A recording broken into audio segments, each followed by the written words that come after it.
Hello everyone, my name is Professor Mahvish Khan. I am Assistant Professor in Bansal Institute of Science and Technology, Bhopal. I am in MBA department. So today the topic of presentation is Human Resource Management and its introduction. So human resource management is a subject in MBA. A student have to opt this subject in third semester. ये थोड़ा सा मैं आपको brief बताना चाह रही थी subject के बारे में.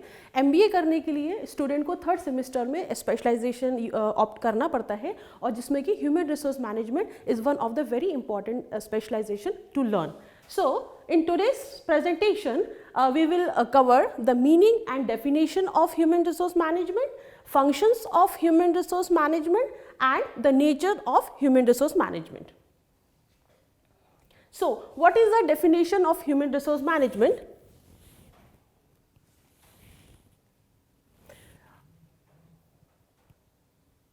Human resource management is a planning, organizing, directing and controlling of the procurement, development, compensation, integrations, maintenance and separation of human resource to the end that individual organization and social objectives are accomplished. According to Edwin B. Flippo, human resource management is a planning, organizing, directing, controlling and staffing of an individual. Individual means a person who is working in the organization, जिसको हम human resource बोलते हैं.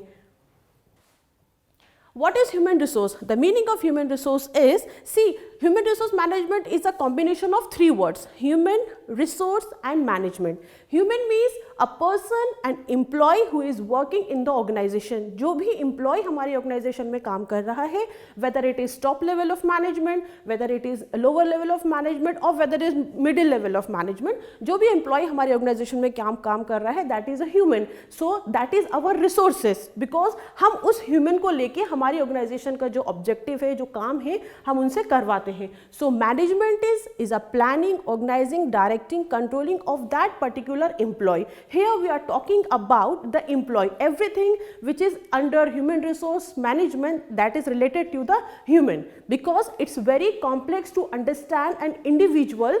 So that कि अब employ है, employ को understand करना एक बहुत कॉम्प्लेक्स एक्टिविटी होती है. तो ये बहुत इंपॉर्टेंट फंक्शन है HRM का, to understand an employee and उनसे अपने ऑर्गेनाइजेशन का बेस्ट से बेस्ट काम करवाना. So here an essential functions of management and also an important part of every manager's job. It is very important for every manager to understand the employee and to take best from his skills and experiences. HRM is concerned with managing people in the organization in very basic language. अगर मैं बहुत simple बात में simple तरीके से ये बोलूँ कि what is HRM, that means कि एम्प्लॉय से काम करवाना in a very effective way, जिससे कि हमारा जो ऑब्जेक्टिव है ऑर्गेनाइजेशन का वो बहुत अच्छे से efficiently and effectively cover up हो सके. It is concerned with the philosophy, principles, policies and practices related to human aspects of management. It is aimed to achieve organization objectives, though the efficient and effective mobilizations of human resource. एक manager को ये बहुत अच्छे से पता होना चाहिए कि किस काम के लिए कौन सा एम्प्लॉय बेस्ट रहेगा, या उसकी क्या क्वालिफिकेशन है, उसकी क्या एक्सपीरियंस है, जो हमारे उस particular objective, that is organization objective, इस ऑब्जेक्टिव को कंप्लीट कर सके. वैसे तो फंक्शंस ऑफ HRM बहुत सारे हैं, बहुत वाइड स्केल पे हैं, but to understand, basic understanding के लिए ये कुछ फंक्शंस मैंने लिए हैं, that is staffing, training and development, motivation and maintenance. So सबसे पहले हम लेते हैं staffing. Staffing means to hire a right person at a right job at a right time. Fine. So अब ये HRM का फंक्शन, HR मैनेजर का function होता है कि उनको ये पता होगा कि कौन से डिपार्टमेंट में उनको रिक्रूटमेंट चाहिए, कौन से स्पेशलाइजेशन का उनको एक एम्प्लॉय चाहिए, उसकी क्या स्किल्स हो सकती हैं, उसकी क्या जॉब स्पेसिफिकेशन होनी चाहिए. ये सारी चीज़ें एक HRM एनालाइज करते हैं एंड देन उसके बाद आता है recruitment process, then selection process, then placement. तो ये सारे एक साइमल्टेनियसली चीज़ें चलती हैं। तो first is staffing, that means recruiting a correct person on a correct job at a correct time, जो कि बहुत इंपॉर्टेंट है, otherwise organization can face lot of problems. Second is training and development. Training and development ये अपने आप में एक बहुत बड़ा टर्म है। यहाँ पे ट्रेनिंग मतलब कि आप अपने एम्प्लॉय को, ऑर्गेनाइजेशन अपने एम्प्लॉय को ट्रेन करते हैं किसी भी स्पेसिफिक जॉब के लिए जो ऑर्गेनाइजेशन का ऑब्जेक्टिव है। फॉर एग्जांपल एनी टास्क है जिसमें कि एक एम्प्लॉय को ट्रेनिंग की ज़रूरत है, तो उस ट्रेनिंग ऑर्गेनाइज करते हैं, उसको स्किल्ड, जो भी उसका एक्सपीरियंस होता है, स्किल्ड होता है, उसको और इन्हांस करते हैं और उस पर्टिकुलर टेक्नोलॉजी के बारे में या मेथड्स के बारे में उस एम्प्लॉय को बताया जाता है, उसको सिखाया जाता है, सो दैट कि जब वो वर्क परफॉर्म करे तो वो बहुत ज़्यादा इफेक्टिवली और अपना बेस्ट परफॉर्म कर सके।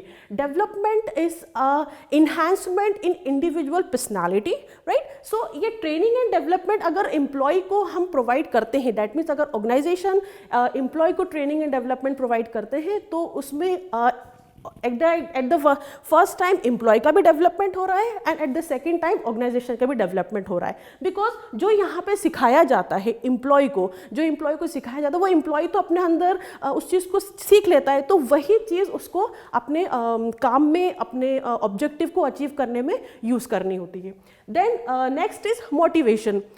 किसी भी ऑर्गेनाइजेशन में अगर कुछ काम करवाना है तो definitely motivation is very important. एक एम्प्लॉय को मोटिवेट करना बहुत ज़रूरी है सो दैट के जो वर्क है, जो वर्क की एफिशिएंसी है, जो वर्क की वर्सेटैलिटी है वो बहुत अच्छे से कवर अप हो सके। मोटिवेशन कई तरीके से हो सकते हैं। एक इमोशनली मोटिवेशन होता है, फाइनेंशियली मोटिवेशन हो सकता है। इमोशनली मोटिवेशन क्या होता है कि जब ऑर्गेनाइजेशन में किसी एक एम्प्लॉय का बर्थडे है या कुछ भी ऐसा ओकेजन है तो उसको एक छोटा सा सेलिब्रेशन दे देते हैं, जिससे कि एक एम्प्लॉय काफ़ी ज़्यादा बूस्ट होता है, एनर्जाइज हो जाता है, सो दैट कि वो ये फील करता है कि this organization is for me, this is my organization. वो एक इमोशनली अटैचमेंट हो जाता है, लॉयल हो जाता है, जिससे कि वो अपना खुद से बेस्ट देना शुरू करता है। देन फाइनेंशियल मोटिवेशन मीन्स के उस एम्प्लॉय को डिफरेंट स्टेज पे कंपनसेट करना, बेनिफिट्स करना, उसको फ्रिंज बेनिफिट्स देना, चाहे वो हेल्थ फैसिलिटीज़ हो, मेडिकल फैसिलिटीज़ हो, एजुकेशनल फैसिलिटीज़ हो, अकोमोडेशन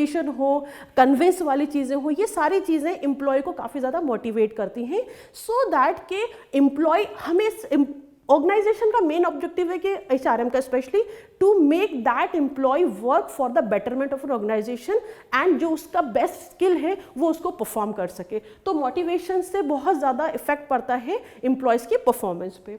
देन मेंटेनेंस। नाउ जहाँ पे एक एम्प्लॉय को हमने हायर किया, उसको हमने फिर ट्रेन किया, उसको हमने मोटिवेट किया, नाउ यहाँ पे उसको मेंटेन करना है कि उस एम्प्लॉय को हमने इतना हमने उसको इनिशिएट किया है, now he have to retain in our organization so that कि जो भी उसने कुछ सीखा है वो हमारी ऑर्गेनाइजेशन को देके हमारी ऑर्गेनाइजेशन का जो उसका ऑब्जेक्टिव है उसको इफेक्टिवली एफिशिएंटली कवर अप कर सके।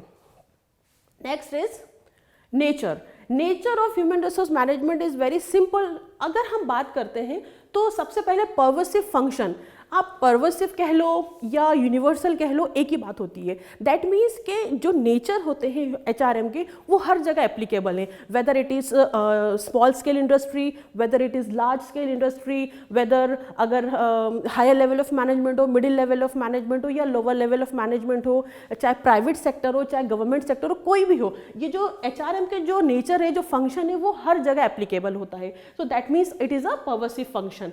रिजल्ट ओरिएंटेड, अगर एम्प्लॉय को हमने स्टार्टिंग से बूस्ट किया है, स्टार्टिंग से मोटिवेट किया है, स्टार्टिंग से उसको ट्रेनिंग दी है, डेवलपमेंट किया है उसका, तो definitely result will be a positive. So यही एक एचआरएम का बहुत इंपॉर्टेंट फंक्शन होता है सो दैट कि वो अपने एम्प्लॉय से बेस्ट वर्क ले सके।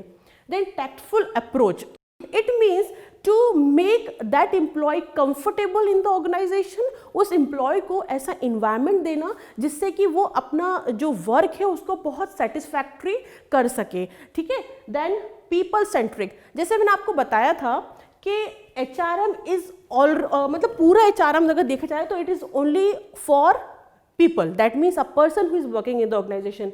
यहाँ पे पीपल सेंट्रिक मतलब कि यहाँ पे एम्प्लॉय के ही बारे में बात हो रही है, एम्प्लॉय का ही डेवलपमेंट हो रहा है, एम्प्लॉय से ही काम कराना है और एम्प्लॉय को ही अप्रेस करना है। तो दिस इज people centric.